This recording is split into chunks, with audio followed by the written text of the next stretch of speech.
নমস্কার বন্ধু। বর্তমান বিশ্বের ভূ রাজনীতি বা জিওপলিটিক্সের দিকে তাকালে কি দেখছেন? একদিকে ইরান ইসরায়েলের সংঘাত আর অন্যদিকে আমেরিকার প্রচ্ছন্ন উপস্থিতি। মধ্যপ্রাচ্যের যুদ্ধের দামামা বাড়ছে, কিন্তু এই সব কিছুর মাঝে ভারত শান্ত থাকলেও তার সামরিক শক্তিকে এমন স্তরে নিয়ে যাচ্ছে যা সারা বিশ্বকে অবাক করে দিয়েছে। আজকের ভিডিওতে আমরা কোনো সাধারণ খবর নিয়ে আলোচনা করছি না। আজ আমরা আলোচনা করব ভারতের তাণ্ডব শুরু হওয়ার আসল রহস্য নিয়ে।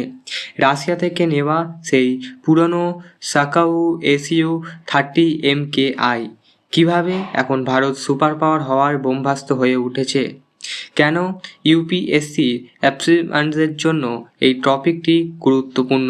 চলুন গভীরে যাওয়া যাক। 2026 সালে দাঁড়িয়ে আমরা দেখছি পৃথিবীর এক অস্থির সময়ের মধ্যে দিয়ে যাচ্ছে। ইরান এবং ইসরায়েলের মধ্যে উত্তেজনা বাড়ছে। এই পরিস্থিতিতে ভারত কেবল দর্শক নয়, বরং নিজের কৌশলগত অবস্থান বা স্ট্র্যাটেজিক পজিশন মজবুত করছে। ভারত বুঝতে পেরেছে যে বিদেশের ওপরে নির্ভরতা কমিয়ে নিজেদের প্রযুক্তি বা আত্মনির্ভর ভারত অভিযানকে আরও শক্তিশালী করতে হবে। আর সেই মিশনের কেন্দ্রবিন্দুতে আছে আমাদের বায়ুসেনার মেরুদণ্ড SU-30 MKI। SU-30 MKI আপগ্রেশন। কেন একে তাণ্ডব বলা হচ্ছে? আপনারা হয়তো ভাবছেন এই পুরানো যুদ্ধবিমান দিয়ে আবার কি হবে। এখানেই আসল টুইস্ট। ভারত তার সুখোই ফ্লাইটকে কেবল মেরামত করছে না, বরং একে পুরোপুরি রিইনভেন্ট করছে। UPAV-1500B গ্লাইড বোমা। সবথেকে বড় খবর হলো এই বিমানে যুক্ত করা হয়েছে UPAV-1500B এর মতন বিধ্বংসী গ্লাইড বোমা। এটি এমন একটি অস্ত্র বা 500 কিলোমিটার দূর থেকে নিখুঁতভাবে শত্রুর বোমাঙ্ক উড়িয়ে যেতে পারে। এর মানে হচ্ছে আমাদের বিমানকে শত্রুর সীমানায় ঢুকতেই হবে না, দূর থেকেই কাজ সেরে ফেলা যাবে।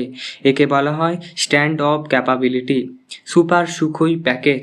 ভারত এখন এই বিমানের নিজস্ব র্যাডার ব্যবস্থায় উত্তম ব্যবহার করার পরিকল্পনা করছে, যা চীনের যে কোনো স্টিল বিমানকে অনায়াসে খুঁজে বের করতে পারবে।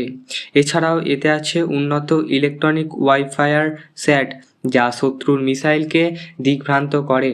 শুধু সুখোই নয়, 2026 সালে ভারতের সামরিক শক্তির 5টি মূল স্তম্ভের ওপরে দাঁড়িয়ে আছে। অগ্নি 5, সেটা হচ্ছে 7000 কিমি পাল্লায় ও অন্তত মহাদেশীয় মিসাইল। পুরো এশিয়া ও ইউরোপের একাংশ ভারতের নাগালে।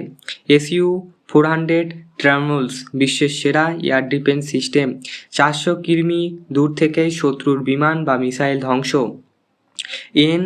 INS অরিঘাত, পরমাণু পরিচালিত সবথেকে শক্তিশালী সাবমেরিন, সমুদ্রের নিচে থেকে নিঃসন্দেহে পাল্টা আঘাত আনার ক্ষমতা রাখে।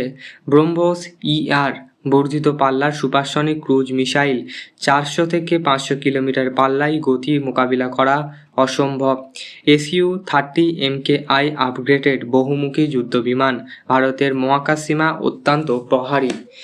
ইউপিএসসির দৃষ্টিভঙ্গিতে দেখলে এই সামরিক শক্তি ভারতের স্ট্র্যাটেজিক অটোনমি বা কৌশলগত স্বায়ত্তশাসনের প্রতিফলিত করে। ভারত এখন আর কোনো ব্লকের ওপর নির্ভরশীল নয়।